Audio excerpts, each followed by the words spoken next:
riikardii ijoollee keenya baay'ee gawwaadha. Riikardii maatiif illee afaan hin beekan jedhanii afaan Oromootiin afaan Amaaraan akkasidhaa kanarra kadhee akkasna gootee akkasna miiti jedhanii isa hojjetanii waatsaappiidhaan takka waatsaappii majaraatiin illee jechuudha hamatanii isa maatiif erganii geessanii mana ጓደኛ isaanii sarratanya mana madaamii gara biraa jirtu dhaqanii mana obboloota isaanii fi mana haadha isaaniidha birriinsii kenna maal jechaa jirti naa hiiki jedhu. Kanaaf akkasitiin Madaamini bilbila ishii waan biratti dagattee deemtu fakkaattee sarratanya ishii biratti rikoordii bantee biraa deemte sana booda maaltu ta'e isa jedhu walii wajjin ilaalla. Ashamaa harka fuunee hordoftoonni koo akkam jirtu nagaa keessanii annagaadha rabbiin galannaa ta'u isinis nagaa qabaadhaa isiniin jedha obboloota koo mudannoo kana yeroon dhaga'u hedduudhuma tokko kanan irrifadhe kanaaf anillee hedduu irraa baradhe waan ta'eef isinillee irraa barattu jedheetanii isiniif qabadhee dhufe isiniin jedha. Kanaafuu viidiyoo kana like gochuudhaan akkasuma immoo hiriyoota keessaniif qoodadha otoo lubbuun jirru wantoota of eeggannoo gola namaa keessatti nu barbaachisu of eeggachuun baay'ee barbaachisaadha isiniin jedha obboloota koo maaltu ta'e yoo jettanii mudannoon ta'es micayyoo sarratanyaa kan turtetu jechuudha. Mana madaamii keessatti madaamiin akkuma carraa iddoo ishiin hojii hojjechaa jirtu dhattee ilaaltee akka nama bilbila ishii biratti lafa gootee dagattee deemtutti biraa dagattee tooyi deemte sana booddee micayyoon kun erga ishiin biraa deemte silkii ishii nama wajjin haasa'aa hojii ishii hojjechuutti itti fufte yeroo baay'ee akkuma beekamu nuti otoo hojii hojjennu namoonni tokko irfoonii fayyadamuudhaan hojiin illee akka nu siquu fi wal wajjin haasa'ati. Akkasuma immoo maatii keenya wajjinis hiriyoota keenya kan baay'eetti siqnu wajjin dhimma jireenya keenya walii wajjin haasa'aa wal wajjin mari'achaa wantoota akkasii hin geggeessina jechuudha. Keessumaa shamarran biyya namaa keessa jiraannutti yeroo siffachuudhaaf hojii sittiin siffachuudhaaf kanaaf madaamiin kun maal gootee yoo jettanii bilbila ishii fuutee hojjettuu ishii sana biratti akka waan irraaffattee dagattee biraa deemtetti sagalee rikoordii kan waraabuu achumatti dhiistee biraa deemte micayyoon kun bilbila ishii haasa'uu ittuma fuftee micayyoon kun wanti ishiin haasa'aa turte manni sun akka ishiidhaaf hin taane haala mijataa keessa akka hin jirre maatiin mana sanaallee nama gaarii akka hin taane madaamiin ishiillee wanta akkasii kana bilbila ishiitiin haasoftee maatii ishiititti kan ishiin itti ibsatte bilbila biraallee akka dhoksitee jechuudha simkaardii itti fayyadamaatii jirtu basmara biraa akka qabdu basmara ittiin ishii argatan sanas immoo maatii ishiititti himtee lakkoofsa qabsiiftee turte kana hunduma isaayyuu bilbilli madaamii rikoordii waraaba gaafa kaanitti micayyoon kun wanta barbaadde haasaa hooltee kallattiillee akkamittiin akka argatan maalillee akka gootu bakka karoora ishiillee gara fuulduraatti mana sana keessaallee ba'uudhaaf yaada akkamii akka qabdu hunduma isaayyuu haalallee mijeeffattee akka jirtu waraabee bilbilli ishiin bira keessee deemte sun rikoordii suni sana booddee maaltu ta'e yoo jettanii hojjettuun kun wanti ishiin quba qabdu hin jiru. Madaamiin kun bilbilli gaafa irratti bilbilamu bilbila ishii dhattee achi fuutee rikoordii ishii waraabbattee hin keewwattee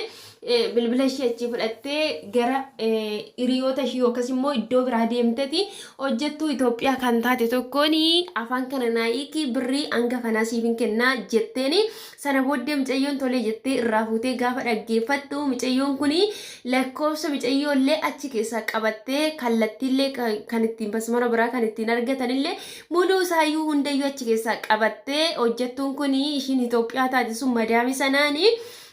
afaanichi Itoophiyaa keessa taanee Itoophiyaa keessatti afaan hedduutu dubbatama waan ta'eef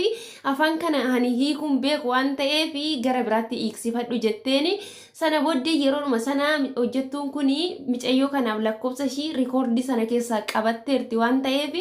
bilbiltee fi waan akkasiiti ani immoo afaan hin beeku jedheetan didee gara biraa deemtee birriidhanii nama hiiksifachuu dandeessi waan ta'eef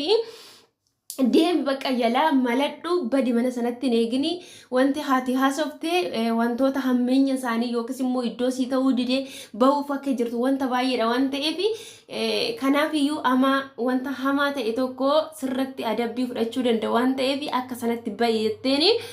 micayyoo suni haala sanaanii otoo madaamishii gara manaatti hin deebiin akka sanatti jechuudha kanan biftee asumaan illee namoonni hojjettu akka keessan irratti adaraa keessanii akka micayyoo kanaa godhaa isiniin jedha birriidha jettanii hobboleettii keessan ishii akkuma keessan hojjetachuudhaaf biyyaa baate irratti illee wanta hamaa dabarsitanii illaatinaadha waanuma hamaallee yoo ta'e illee garuma waan gaarii tokko akka ishii waan gaarii isaaniif dubbatte tokkotti nama gaarii akka isaan ta'anitti akka sanatti hiikatoo lubbuu walii keessanii baraara biyya namaa keessatti akkasuma immoo isaanillee nama tokko illee baqa waan akkasii yoo yaadaniyyuu akkaataa ittiin achi nama sana jala ba'uutii yaalanii gara sanatti ijoollee keenyatti himaa malee birriidhanii adaraa keessanii dabarsitanii waliin kennina birriin hin dhumasi birriin isin gowwoomsini lubbuu keessanii walii keessanii adaraa keessan dabarsitanii hin kenninaadha micayyoo kanarraa baradhaadha sinin jira yoo dhumammoo gara biraatti illee akkanatti shakkii gara biraatti ni iksifti jettanii ofii keessanii baqa waan gaariitti illee hiikuudhaaf isinitti mijanne ta'e hojjettuu suni afaanicha kana haasofte wanta hamaa isaanii kana haasofte suni akka jala baatee lubbuu ishii oolfachuu dandeessu godhaa isiniin jedha kanaaf waan gaarii irraa barattu jedheeti yaada isiniin jedha kana biraan immoo kaameraa xixinnaa ta'e tokko otoo isin hin beekin ibsaa keessallee kaa'uudhaan akkasuma immoo bilbila keessan keessa bilbila isaanillee keessa kaa'uudhaan wantoota garagaraa wantoota fayyadaman wanna nuti ishakkine tokko keessa kaa'anii waan xixinnannu kaameraa xinnannu kan nuti mul'anne sagalee keenyallee waan garagaraallee nu hordofuutu danda'u jechuudha maaliif hojii hojjennu keessatti waaqayyo sodaannaan namaaf eenyuyyuu jennee hin hojjennu garuu haa ta'uyyuu malee yeroo harre keessatti waan baay'ee haasofna akkasuma immoo yeroo madaamiin nu aarsite keessatti dudubbachuu arreto afaan keenya hin beektu jennee to'i arrabsuutii hin qabnu maaliif appilikeeshiniidhaan iyyuu gara afaan isaaniitti jijjiirrachuu akkasuma immoo birriidhaan illee nama afaan keenya beeku sana hiiksifatanii waan hin taane tokko jechuudha nurraan ga'uutii danda'a waan ta'eef jireenya biyya namaa keessa jiraannu keessatti of eeggannoo guddaa akka goonu adaraasiniin jedha keessumattuu jechuudha ijoollee bira kan hojjettanii ijoollee isaanillee akka ijoollee keessanitti ofitti qabaatoo obsaa waan hundumallee yeroo isaan sinaarsanillee adaraa keessaniin jedha baanee karaatti afuu waan hamaan tokko otoo nuun argatin gara biyya keenyatti akka gallu waaqayyoon gaditti ofii keenyaafillee wanti gochuu nurra jiru gochuutii qabna siniin jedha kanaafiyyuu afaan keessan isaanii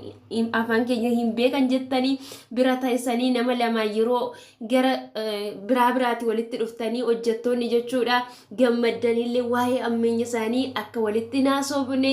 of eeggannoo guddaatii godhaadha meeshaa kaameraa kan itti ilaaltan appilikeeshinillee yeroo darbe keessatti ji'ootaan muraasan duratti geessinii lakkiseen ture waan ta'eef appilikeeshinii sanallee buufadhaatoo shintibeetii keessan keessa kaa'uu danda'u kutaa sirraftan keessa kaameraa gochuutii danda'u kanaafiyyuu biyya namaa kana keessatti qaama keessan qullaa keessa yeroo uffata jijjiirrattanillee akkasuma yeroo shaaworii galtan keessattillee qullaa keessan akkasin waraabnee fi appilikeeshinii sanaan of hordofaa isiniin jedha akkasuma immoo wanta dubbattan kamiyyuu of eeggannoo godhadhaa isiniin jedha obboloota koo waaqayyoon waa'ee gunduma keenya illee nullee yeroo baay'ee yeroo harri keessatti isaan bira teenyeyyuu isaaniyyuu arrabsina jechuudha. Kanaaf of eeggachuun baay'ee barbaachisaadha isiniin jedha otoo rakkinni tokko dhufee nurra hin ga'inii adaraa keessa yeroo bakkeedhaan walitti dhuftanillee ammeenya isaanii akka hin dubbanne isiniin jedha. yoo jaalattaniirtu ta'e viidiyoo kana waliif sheer godhaa obboleettiin keessan akka ammeenya irra hin geenyeef isiniin jedha asumaan immoo namoonni madaamirra birrii keessan adaraa keessan hin tursinaadha ji'a lama yoo baay'ate sayyuu yoo birriin keessan mindaan keessan xiqqoo taatee ji'a lamaan irraa fudhadhaadha isa irra hin dabarsinaadha warri mindaan keessan immoo yeroo lamatti irratti baay'atu tokkoyyuu hin dabarsinaadha wanti salphifnee laallu aarsaa nu baasisa waan ta'eef isiniin jedha amma viidiyoo biraatiin deebinee wal arginutti nagaan turaadha wanti kun immoo isin fayyada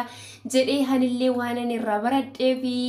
isiniif qabadhee dhufe isiniin jedha kanaaf obboloota koo dogoggora jiruuf na of galchaadha yaada keessan koomentii godhaadha hedduu isin jaalladha like subscribe gochuu hin dagatinaa isiniin jedha amma viidiyoo biraatiin walitti deebinutti nagaan turaa